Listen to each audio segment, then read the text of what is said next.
Okay, time for my favorite part of the week, the picks. Let's see if we can't make some money. 3 games I like tomorrow. I want to start in the AFC South. The Jacksonville Jaguars going on the road to take on the Houston Texans. Now, Jacksonville is probably the single worst team in the NFL, and Houston might be the single best team in the NFL. So it's not surprising we see Houston a monster favorite here, a 15-point favorite on BETDAQ. There's actually been some Jacksonville line movement in this game, or some line movement in the Jacksonville direction, that is. Yesterday, BETDAQ had a Houston minus 15.5 market up. They've taken that market down. Again, Houston minus 15 is the current handicap market up there. That corresponds to the line movement we've seen in Vegas. A little bit of line movement in the Jacksonville direction out in Vegas throughout the week. I guess that's because Jacksonville's been a good team to back on the road this season, 4-0 against the spread on the road. And people might think that it's a good situational spot for Jacksonville. Houston coming off that big, hard-fought victory over the Chicago Bears, a primetime spotlight type game in the rain, the bad weather. They pulled out that 13-6 win, a physical game for sure. So people might think they might be overlooking the Jags in a spot like this, might be a little physically beat up from that game last week. And we did mention the Jags are 4-0 against the spread on the road this year. Excuse me if I'm just not buying it. I do like Houston in this game, minus 15. I think it is going to get ugly. These two teams have already played once this year in Jacksonville. Houston won that game 27-7. And I expect this game to play out very much the same way. When you see the Jags only scoring 7 points in the last game, that's the main issue with the Jacksonville Jaguars. I mean, yes, they have a bad defense, but their offense is the single worst offense in the entire NFL. And there's no debate. They're last in the NFL in yards per game. They're last in points per game. They only average 14 points a game.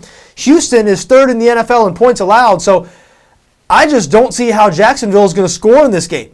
Even if the Jags defense plays well, or even if the Houston offense sort of sleepwalks through the game and does not play very well, I still think that by the end of the game, Houston's going to end up winning this game by more than 2 touchdowns, and we see them as a 15-point favorite here.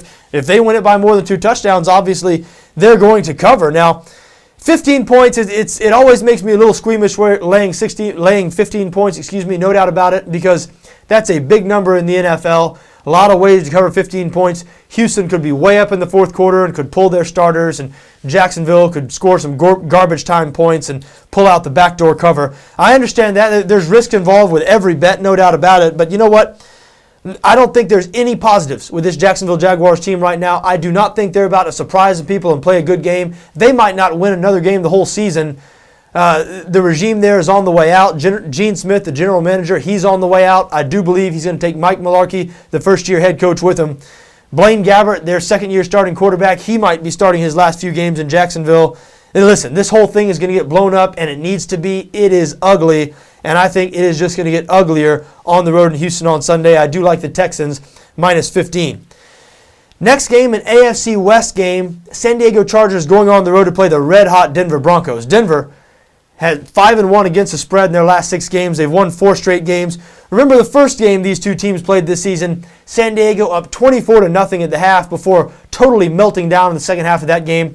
Since that game, Denver has not lost. San Diego's only win has been against Kansas City. So these teams seem to be headed in opposite directions, but I like the Chargers in this game. I'm going a little bit against the grain. Denver's been a popular public bet out in Las Vegas all week. But this is too many points here, in my opinion. These two teams are not as far off as their current records would indicate, or the current opinions that people have of these teams would indicate. I harken back to their first game. San Diego up 24-0 at half of that game. San Diego has won their last 3 trips to Mile High Stadium. The last 3 seasons they've won in Denver. They know this Denver Broncos team. Obviously, they play them twice a year. They know how to beat this Denver Broncos team. Now, I'm not going to say that San Diego is going to win this game outright, but their offense over the last couple weeks has shown a spark, shown some signs of life. I understand they've played 2 bad defenses in Kansas City and Tampa Bay, but Denario Alexander has emerged as another weapon for Phillip Rivers in the pass game. And again, Denver here, more than a touchdown, an 8.5-point favorite, I don't see it. I think it's too many points. I do like the Chargers plus 8.5, and I do think there's an outside chance that San Diego really surprises some people and wins this game outright. We always talk about buy low, sell high in sports betting, and I think right now is an excellent sell high opportunity with the Denver Broncos. People have never been higher on this Broncos team than they are right now. This line has ballooned all the way to 8.5. I think now is a good time to jump on the other side. I do like San Diego plus 8.5 in that game. Final game I'm having a bet on, the Sunday night game. Baltimore on the road, a 3.5-point favorite against the Pittsburgh Steelers.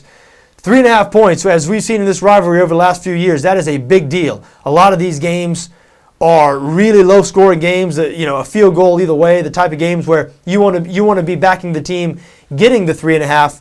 But in this game, I'm going to back the team and lay the 3.5. I like Baltimore on the road in this game. I understand they've had problems on defense this year. I understand Pittsburgh is still the number one defense in the league, number one in the league in total defense, number one in the league in pass defense. 2 words, Byron Leftwich. This Pittsburgh offense was so dependent on Ben Roethlisberger. When you think of offenses that are most dependent on their quarterback, I guess the first offenses that would come to mind are probably the New Orleans Saints, the Green Bay Packers, maybe New England, even though when Tom Brady got injured a few years ago, Matt Castle came in there and they won 11 games or whatever. But I don't think you think of Pittsburgh. I don't think that would be one of the first three or four offenses off the tip of your tongue, but maybe it should be. This Pittsburgh offense has been a pass-first group over the last few years. Ben Roethlisberger is the heartbeat of this offense. Without him, I think the Steelers are going to really, really have trouble moving the ball and scoring points. And Baltimore is 4th in the NFL in points scored this year. Now, I don't expect them to go up and down the field against this great Steelers defense by any means, but Baltimore's offense has made strides. This is a better offense than they were last year, a better offense than they were the year before. And I think they're going to beat the Steelers on the road on Sunday night. I do like Baltimore minus 3.5. There you have it. Those are my 3 bets tomorrow. Houston minus 15, San Diego plus 8.5, Baltimore minus 3.5. I wish you best of luck in whatever you decide to do tomorrow, just so long as your interests don't conflict with my interests.